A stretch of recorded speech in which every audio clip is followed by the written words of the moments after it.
dalyvaudami iTech projekte. Sužinojome, kaip daryti elektroninės knygutes. Sužinojome, kaip kurti bloksterius. Ir kaip galima pasiskirstyti į grupės per programą TeamUp. Aš sužinojau, kaip reikia dirbti su kompiuteriu ir su Scratchu. Su Scratchu man labai patiko dirbti, o su Blocksteriu dar labiau. Šitos pamokos man labai patiko, nes su kompiuteriu dirbau. Šitie projektai išmokau daug skaitmeninių įrankių, kaip Scratchu kurti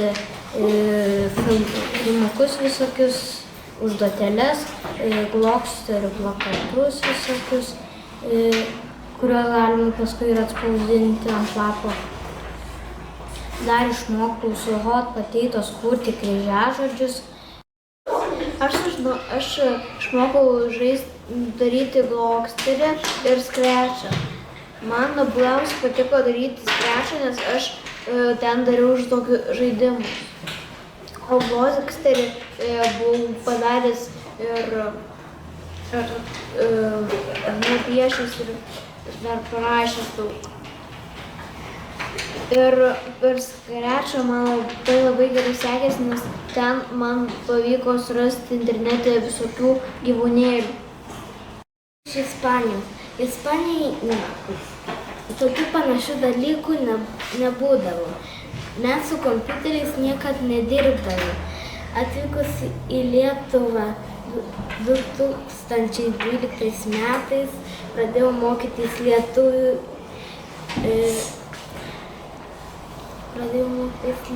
lietuvių ir išmokau naudotis skaitmeniniais įrankiais, dalyvaudama iTech projekte.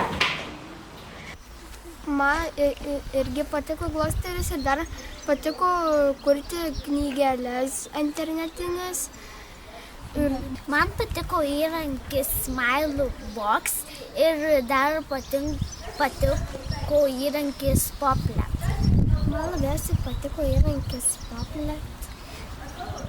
Man labiausiai patiko įrankiai Edu Blockster ir Storybird. Man labiausiai patiko įrankiai Smilebox, Poplet, Blockster ir TeamUp.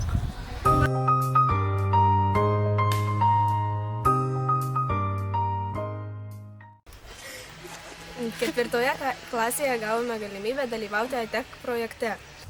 Man labiausiai patiko dirbti su TeamUp, nes kompiuteris skirstė į grupės ir kiekvienas iTech buvo vis įdomiausia žinoti, su kuo būsi grupėje. Man labiausiai patiko dirbti su TeamUp, dėl to, nes, kaip sakė, kompiuteris mus paskirsto ir kiek būdavo emocijų, kai laukdavom, kol paskirstys ir kai reikėdavo galvoti savo grupėm pavadinimus. Tai buvo labai smagu. Aš daug sužinojau apie Europą, nes taip pat aš dariau Blocksterį apie Europą bet man dar labai patiko, kai mes vaikščiojom per pamokas, ne tai, kad ten prie knygų, ko ieškojom, o vaikščiojom pas žmonės ir ieškojom informacijos apie verbalį. Ir buvo labai linksma, smagu.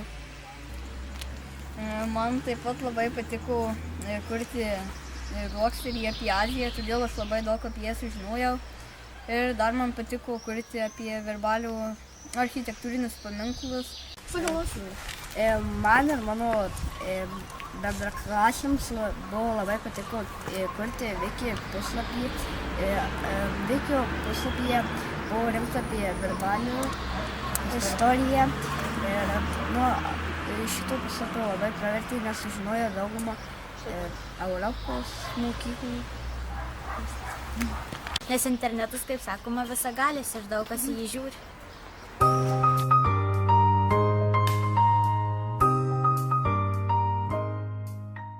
Aš galvoju, kad ateities mokykla bus graži. Tai būtų tokia mokykla, kur klasės būtų pripildytos vandens ir ten visi mokiniai plaukiotų ir ten ant stalų būtų ne vadovėlyje kompiuteriai.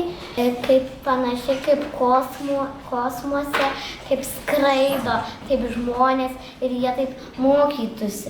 Ir jie galėtų visur skraidyti per tą mokyklą. Tai mokykla, kurių pamokos praeina labai įdomiai. Mes naudojam skaitmeninius įrankius, pavyzdžiui, planšetinius kompiuterius arba išmaniaisiais telefonais. Ateities mokykla dar gali būti tokia mokykla, per kurią tu gali per pamoką ne vadovėlius naudoti, o per internetą žiūrėti informaciją ir ieškoti ir taip siekti geriausių pažymių. Mano ateities mokykla yra kompiuterinė. Kad vaikai skaitytų knygas iš planšetinių kompiuterių, įrašytų sąsiuvinys būtų kompiuteris, o jeigu mokytoja norėtų atidaryti langus, tai kad tik paspaustų mygtuką ir jisai pats atsidarytų.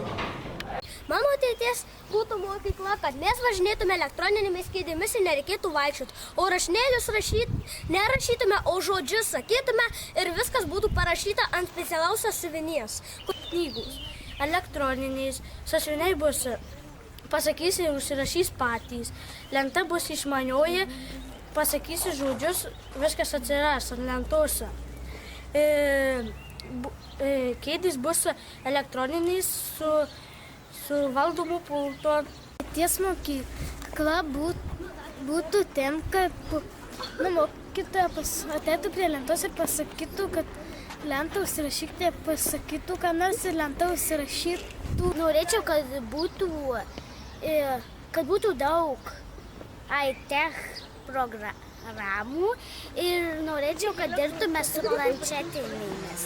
Kad joje būtų planšetiniai kompiuteriai, nebūtų sąsiuvinių, nebūtų pieštukų, o būtų išmanieji pieštukai ir kad nereikėtų vaikščioti, tai kad būtų elektroniniais kėdės. Vietoj knygų būtų planšetės arba nešiojami kompiuteriai arba kompiuteriai.